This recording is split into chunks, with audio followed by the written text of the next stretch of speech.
Welcome.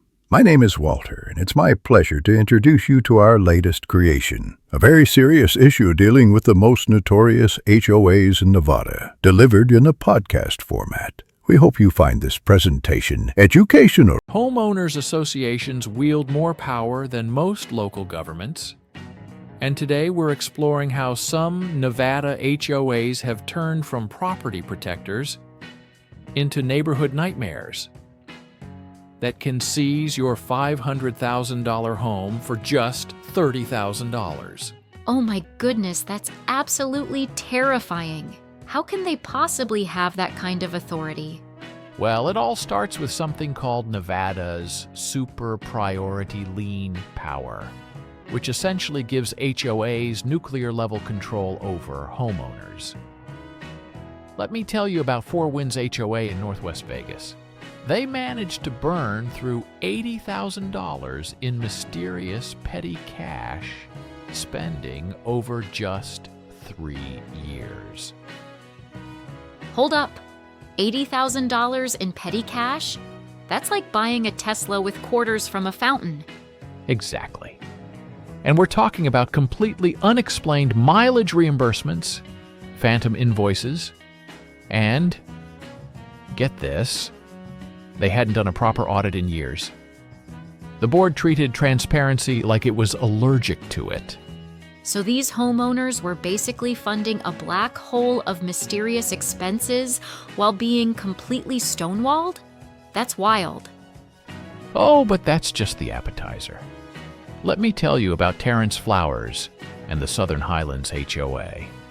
This poor guy got hit with $112,000 in weekly fines after squatters damaged his property while he was living in Florida. Weekly fines for damage he didn't even cause? How is that even legal? Well, that's the thing. By the time he finally found out about it, the fees had ballooned to $158,000. He literally had to abandon his life in Florida to come fight this ridiculous lien.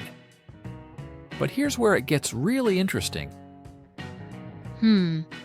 Why do I feel like we're about to hear something even more outrageous? Because we are.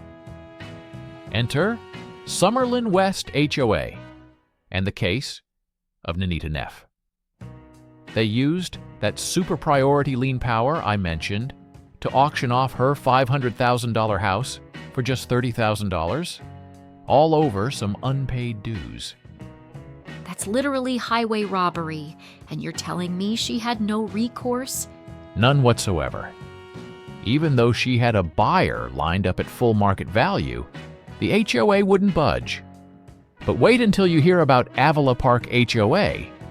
They took incompetence to an entirely new level. Oh no. What did they do? Picture this. A common area pipe bursts, and instead of using their insurance or maintenance funds, they slapped residents with individual repair bills up to $56,000 each. And these were folks who'd never missed a single HOA payment.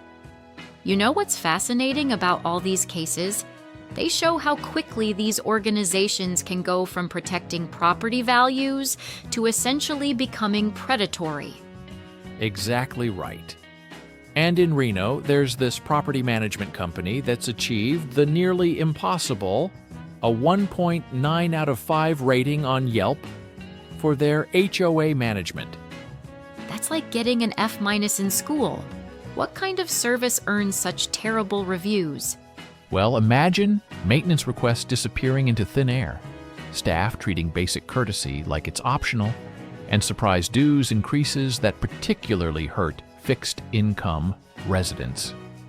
It's basically a masterclass in how not to manage properties.